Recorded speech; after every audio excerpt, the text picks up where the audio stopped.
Hey everyone, and welcome to a new video on this channel, this time about supercharging your Kubernetes deployments with Flux v2 and GitHub. And I've talked about Flux, the first version, in the past.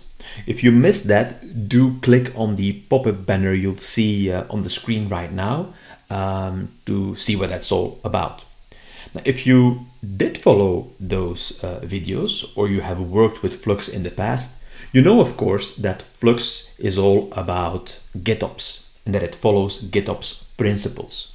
Now, in short, because there's much more to say, it's first of all about declaring your infrastructure and your applications as data in files. So we do declarative provisioning here, right? All of those files, all of those declarations, so to speak, all that data has to go into source control. Typically, that will be a Git repository, and that provides us with all sorts of neat features, things like versioning, things like pull requests, approvals, code reviews, and so forth. And that's something that Flux then doesn't have to do. That's all part of how we work with Git. And a third quite important aspect, of course, is we need to have a couple of software agents running on our cluster. That's Kubernetes in this case.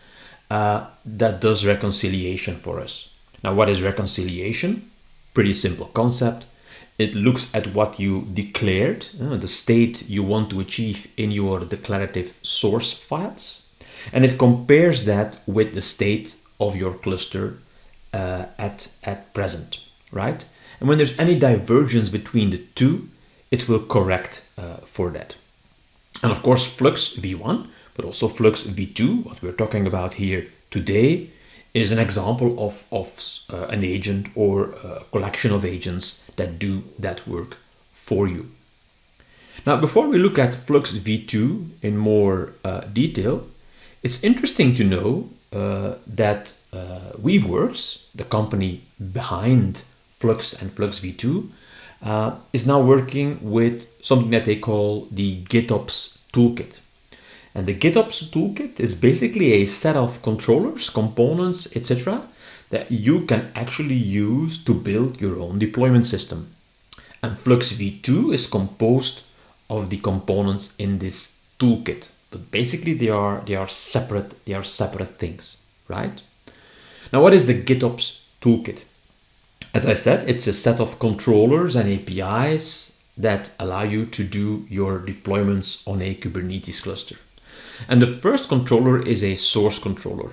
With it, you define sources that contain artifacts. For example, that could be YAML files in Git repos, or that could be Helm charts in Helm repositories. We'll need to tell Flux v2 later where to find the artifacts to deploy. And that's what the sources do. Yeah. Secondly, there's a kustomize controller. Flux v2 is heavily dependent on the kustomize tooling. If you don't know what that is, go take a look at kustomize.io to find out more. And basically, you'll use that to deploy YAML files. But not just deploying YAML files as they are, you can also transform these YAML files, for example, by doing all sorts of patches for different environments. We'll see how that works later when we look at deploying YAML files in more detail. But that's the kustomize controller. Now, of course, many people, I think, maybe an overwhelming amount of people are using Helm charts today to deploy applications in their cluster. So if you defined Helm sources, you also still have to release these Helm charts. So in order to control these Helm releases, there's a Helm controller. And it allows you, for example, to deploy a Helm chart, but also provide things like overriding the values for your Helm chart, etc. Right? And of course, you decide if you're going to deploy with YAML files and use customizations or Helm charts, or you might even have a combination of both. Now, a fourth aspect, which is also quite important, is the notification controller. Generally, it pays off to know a little bit about what's going on in your system. And the notification controller can, for instance, send all kinds of alerts to Teams or to Slack or to other systems or generic webhooks, basically. So that's the GitOps Toolkit, again, in short.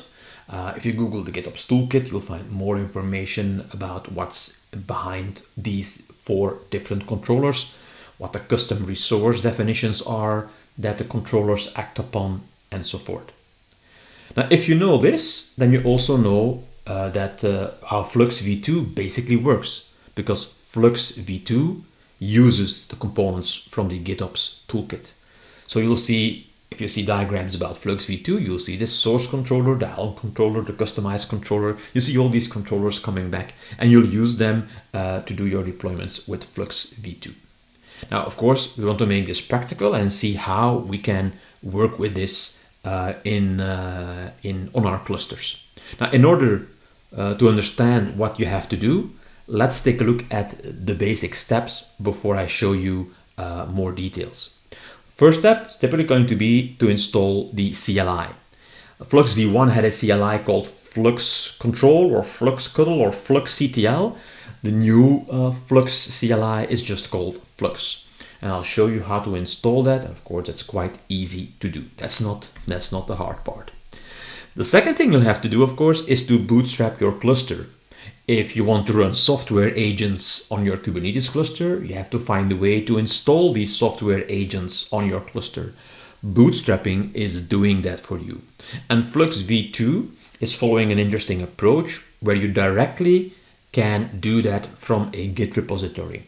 It will either create a new one for you, or it will use an existing repository that you already have defined. And we'll see how bootstrapping works later as well. Now, after bootstrapping, we have to think about, okay, how will we deploy our infrastructure components on the cluster and our applications? We'll need to define sources. We talked about the source controller a moment ago. Well, the source controller needs sources in order to know what artifacts are we going to deploy on the cluster. So sources provide a common interface for artifacts acquisition, if you want to say it in a fancy way. And you'll define resources such as Git repositories, Helm charts, and so forth. So for example, if I have a bunch of YAML files I want to deploy and they're in a Git repo, I will have to create a source of type Git repository to tell Flux v2, hey, my YAML files are there in that folder. Please know where they are. So in the next step, we can deploy them. And the actual deployment is then done by using customizations or Helm charts. So typically, if you deploy YAML manifests, you will deploy them via customizations. That doesn't mean you have to customize them, that you have to do things like, for example, patching and so forth. But of course, that option is available to you if you need to. So we'll see in a later video how we can create base manifests for our application and then create customizations or overlays, as we call it, for like a dev environment, a staging environment, etc. Right? But of course, you might not deploy YAML files directly. Maybe you package everything up into a Helm chart. Then you're going to use the Helm controller, as we previously discussed in the GitOps Toolkit part. Or you'll use a combination of YAML and Helm charts. That's, of course, also possible. And as I said, it's always good to know that what is going wrong in your system. So alerting with Slack and Teams is, of course, part of the package. But what they also added now is easy monitoring with Prometheus and Grafana. If you don't have Prometheus and Grafana in your systems, you can easily install them on your cluster and they will be automatically used by the Flux v2 components. But of course, if you already have your own Prometheus and Grafana configurations and deployments, you can integrate with those existing ones if you want. Now, in this video, to not make it too long, we'll first focus on installing the CLI and bootstrapping a cluster. And in a subsequent video or videos, we'll look at sources, customizations, and then the monitoring and alerting part. So let's get started with installing the CLI. Okay, let's go ahead and install Flux v2 on our system. And if you use something like Homebrew on Mac or Brew for Linux, that's of course very easy. In my case, I'll just use Brew for Linux here. And be aware, I'm running on WSL2, so Windows Subsystem for Linux, so on Windows 10. The WSL2 here, or the Linux that I'm using, is Ubuntu 18.04. So with a brew install and then fluxcd/tab/flux, I can do an installation. Now, of course, as you can see, I already installed Flux v2 on my system. At the time of installation, I installed 0.2.1. Now, I do see that there's a new version, so just upgrade this to the new version. So let's bring this to 0.2.2. So that's the current version of Flux 2 here. Okay, that is done. So let me clear the screen and then just run Flux, and there you'll see all the different or the default output when you run Flux, with a couple of easy examples and so forth, like how to create sources, how to do reconciliation, etc. And we'll use several of these commands later in our demonstration. Now, the first thing we're going to focus on is bootstrapping. So with Flux Bootstrap, we're going to bootstrap the toolkit components and make sure we have them running on our cluster. Now, talking about a cluster, it's important for you to realize that I'm running kind here. So I didn't deploy an AKS cluster or a cluster in Amazon or something like that. I'm running kind at this point in time. Let's see if indeed kind is up and running. Yeah, there we have it. I have a node running, which is my kind cluster. If I'm running the kind tool, I can do kind get clusters, I think, and I have a cluster called staging here. If you don't know what kind is, please do look it up on the internet. You can easily install this on your system. Of course, you have to have Docker installed, because kind stands for Kubernetes in Docker. So basically, Kubernetes is run as a Docker container, right? So, but kind is all that you need to, let's say, start working with Flux v2 and experimenting with it on your own local system. So I will use kind for our different demonstrations. With the Flux CLI installed, we can now go ahead and bootstrap the kind cluster. Now I'm going to have Flux create a GitHub repo for me. In order to do that, of course, I will need to provide Flux with my GitHub username, but also with a personal access token. So you should create a personal access token in GitHub first. I assume you know how to do that. And once you have your personal access token, you can set it as an environment variable. By the way, this personal access token needs all the access rights at the repo level. Okay, I'm exporting my GitHub token as the environment variable GitHub token, and I'm exporting my GitHub username as well with this environment variable. So with the GitHub token and the username present, I can clear this out now. What I first should do is indeed again check, do I have my cluster up and running? I did this before, but let's just check again. Yeah, I have a node up and running. My kubectl command is connected to this cluster correctly, and that's of course what is required, or the bootstrapping will fail. So I'm going to clear this out again. Now let's check the cluster first. Is that cluster compatible with Flux? Flux CLI has a tool called Flux check, and then let's say do some pre-flight checks before you install Flux components or before you bootstrap. So if I run that, he checks indeed that my kubectl is over a certain version, My Kubernetes version, the kind version, is 1.18.2, which is great, and the prerequisite checks, they passed. Fine, perfect. So let's now do our bootstrapping. And the bootstrapping is done using the Flux bootstrap command. So when I'm doing Flux bootstrap, you'll see the following. I'm using GitHub here. That's indeed something that you have to indicate. There are several supported things here. GitHub is one of the supported providers. Yeah, the owner is of course my GitHub user. I set that to Gebake earlier. And then I'm asking him to either use a repository called kind infra, or if it doesn't exist, to create a kind infra repository. So in this case, I don't have this kind infra repo. It will be created for me. It will be created because, of course, he's able to use the GitHub token I provided as an environment variable in order to do so. I'm going to use a branch of main instead of master. And I'm going to also specify the path that will be used to put all the manifests in that will be required to configure this cluster. I'm just going to create a path or ask for a path called app cluster. Of course, if this is a new repo, you'll create that path for me. And with personal, I also ask him to use a personal access token, the one I put in the GitHub_token variable. So this is what the bootstrapping command looks like. Let's run this.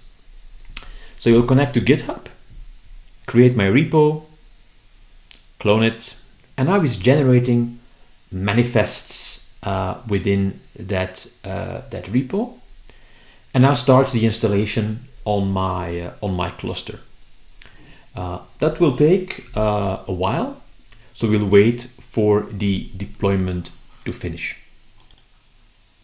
Okay, bootstrapping is now finished, and if you look up a bit, you'll see here that the controllers I talked about earlier are all created on my kind cluster in this case. So here you see the source controller is created, and of course we also have a couple of custom resource definitions which are used by the source controller.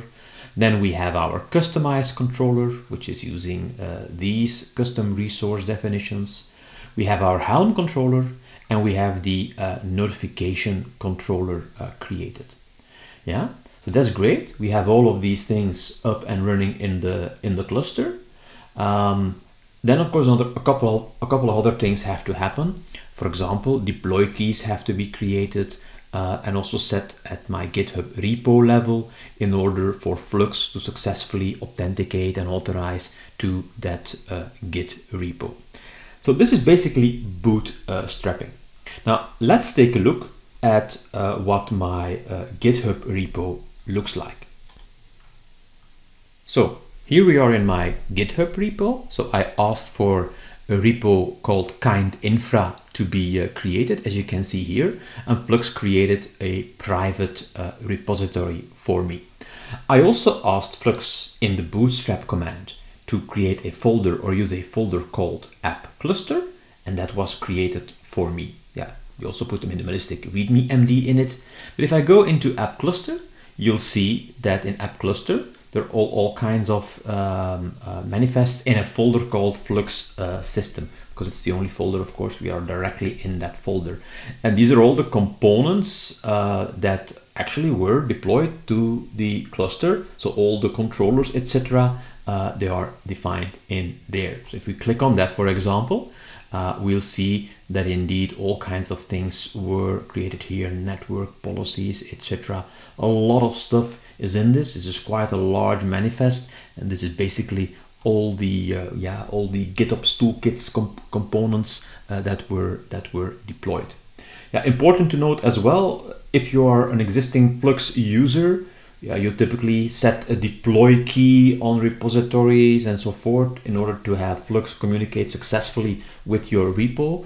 That has all been done automatically as well here. So if we look at the settings of this repository, what you'll actually see there is that there are deploy keys configured. And here you can see the deploy key for the Flux app cluster as I called it, right? This is automatically done by the bootstrap command. So that basically means that everything is set up properly. We did our bootstrapping, so we can continue with the other steps. But before we look at those steps, let's take a look what bootstrapping did to our kind cluster. What you'll see is that you have a new namespace now, which is called Flux System. And in Flux System, we naturally see all the controllers that were deployed as deployments. So again, the help controller, kustomize, notification controller, and source controller are of course seen here in that Flux System repo, backed by a replica set and the eventual pods that are running on your system. Great, we've nearly come to the end of our video, but of course we are not finished yet. So in a upcoming video, I will talk about how to create sources, how to deploy from these sources, and how to set up monitoring and alerting. So please stay tuned. I'll see you later. Bye bye.